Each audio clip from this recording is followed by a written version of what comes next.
सभी का स्वागत है इस स्टूडियो में और मैं हूं आपके साथ सोनिया सिंह। इस वक्त मैं मौजूद हूं समाजवादी पार्टी कार्यालय में और आपको बता दें कि आज समाजवादी पार्टी के प्रमुख और उत्तर प्रदेश के पूर्व मुख्यमंत्री अखिलेश यादव ने एक बड़ी प्रेस कॉन्फ्रेंस बुलाई है। और इस प्रेस कॉन्फ्रेंस का मुद्दा जो रहा है वो ये है कि उत्तर प्रदेश की जो भाजपा सरकार है गरीब वंचित लोगों को शिक्षा से दूर कर रही है, ये अखिलेश यादव का कहना। और कह रहे हैं कि शिक्षा विभाग में 2 लाख से अधिक पद खाली है, लेकिन शिक्षा विभाग में शिक्षकों की नियुक्ति नहीं की जा रही है। सरकारी स्कूलों का विलय किया जा रहा है ताकि गरीब वंचित जो ग्रामीण क्षेत्र के रहने वाले बच्चे हैं उन्हें शिक्षा से दूर रखा जाए। 69,000 शिक्षक अभ्यर्थियों से भी अखिलेश यादव ने मुलाकात की है। क्या कुछ बातें कही है मीडिया से बातचीत करने के दौरान अखिलेश यादव ने, आइए सुनवाते हैं। जो हमारे सभी साथी हैं, स्कूल मर्जर ये सोची समझी रणनीति है कि गरीब गांव में रहने वाले लोगों को शिक्षा से दूर कर दो, उन्हें शिक्षित न होने दो। और साथ ही साथ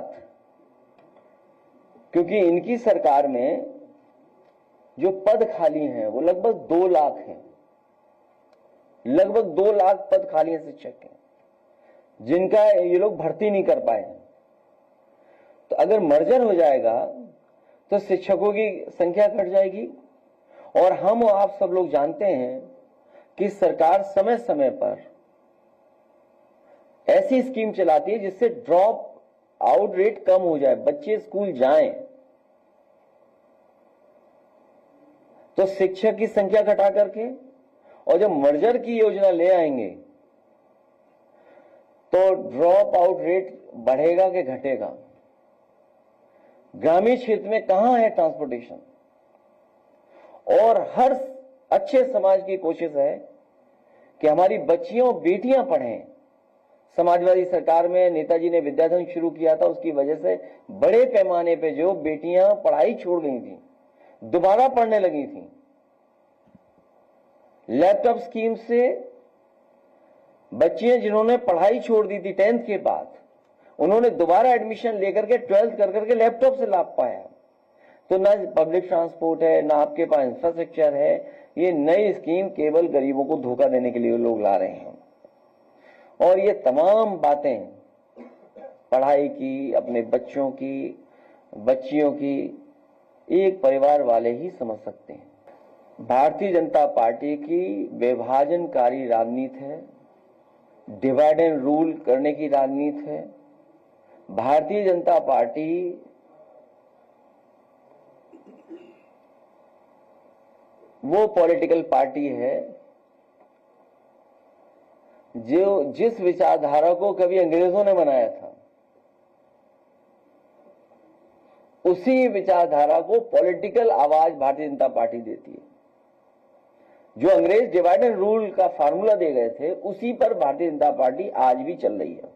और उसी का परिणाम यह है कि मदरसों को बंद करना, मदरसों का जमीनों के कागज चेक करना, मदरसों पर बुलडोजर चलाना, या माइनॉरिटी की जितनी भी संस्थाएं हैं उनको कैसे खत्म किया जाए। न केवल मुस्लिम बल्कि क्रिश्चियंस कम्युनिटी के जो इंस्टीट्यूशंस हैं उनके अंदर कैसे घुस जाएं। और सरकार ने इन्वेस्टमेंट और माइनॉरिटी के लिए विशेष एक्ट बनाया था जिससे कि माइनॉरिटी यूनिवर्सिटी बन सके, माइनॉरिटी संस्थाएं बन सकें। लेकिन इस सरकार की मंशा ये है कि विभाजनकारी रणनीति जो इनकी है, डिवाइड एंड रूल, हमें उम्मीद है कि जनता समझ गई है। इस बार इन भारतीय जनता पार्टी के लोगों को हटाने का काम करेंगे। इसीलिए मैं ये जितने भी संगठन यहाँ बैठे हैं उनके लोगों से मैंने कहा है कि इतनी लड़ाई संघर्ष के बाद भी भारतीय जनता पार्टी ने आपकी नहीं सुनी। आप समाजवादियों की मदद करिए, आने वाले समय में हम इनकी तमाम समस्या का समाधान करेंगे। वो आगे वो पढ़ लेंगे दोबारा, नहीं हम पढ़ देंगे दोबारा। देखिए, मुख्य बात यह है कि लगभग 2 लाख शिक्षक की भर्ती नहीं की सरकार ने। आप कितना कह रहे हैं कि $1 ट्रिलियन इकोनॉमी है हमारी, हम दुनिया में 30वें नंबर पर अर्थव्यवस्था पहुंचा दी है।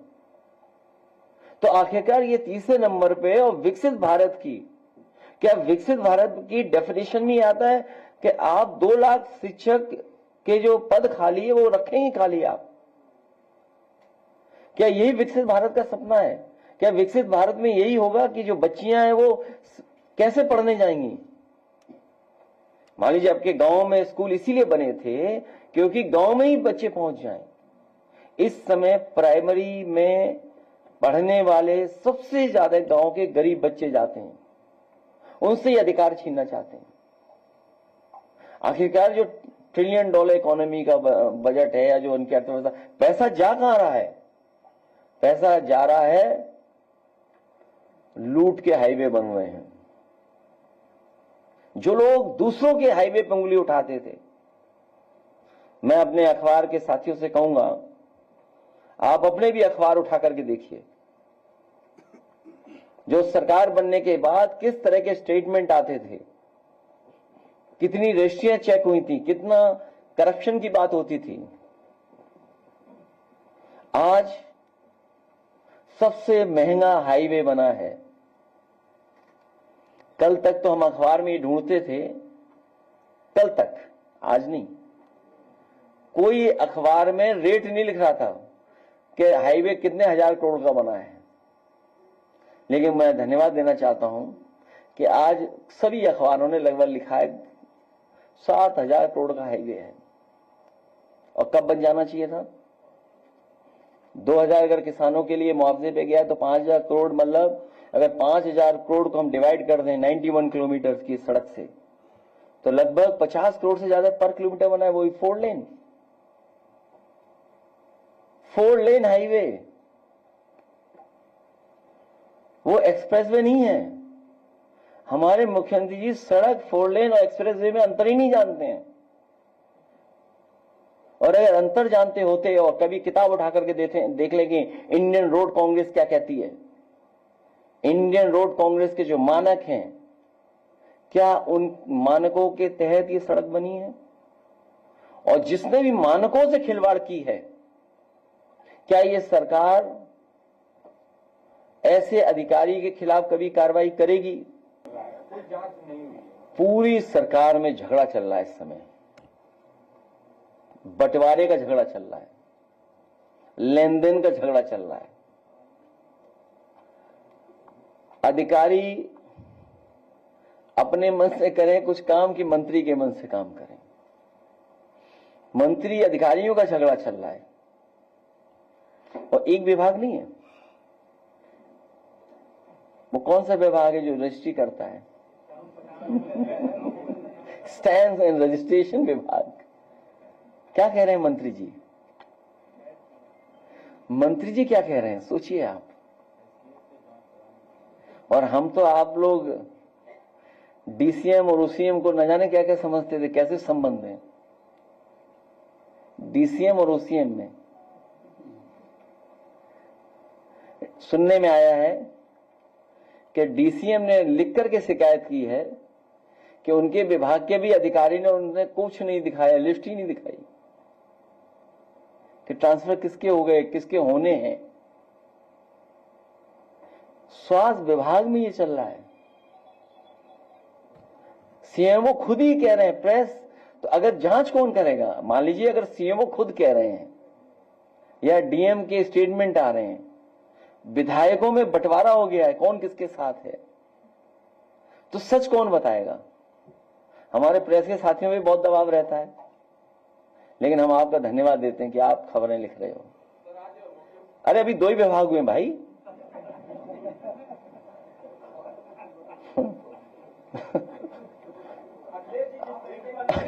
अभी तो 2 ही विभाग हुए हैं।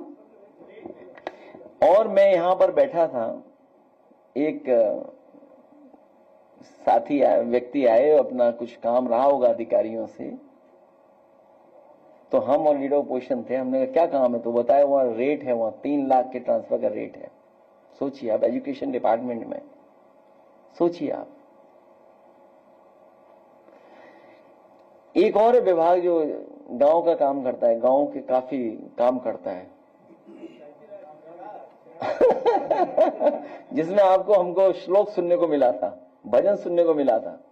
किसी अधिकारी या किसी ने, प्रेस ने पूछ लिया था कि आपके विभाग में बेईमानी चल रही है, तो उन्होंने श्लोक सुना दिया था, भजन सुनाया था, याद होगा आपको।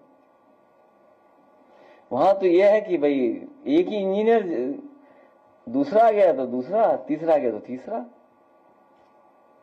घूम रहे हैं बेचारे, तो जो घूम ही रहे हैं वो क्या काम करेंगे? एजुकेशन हो, एजुकेशन के कई विभाग हैं, मतलब सॉरी कई उसमें है, बड़ा विभाग, बड़ा डिपार्टमेंट है।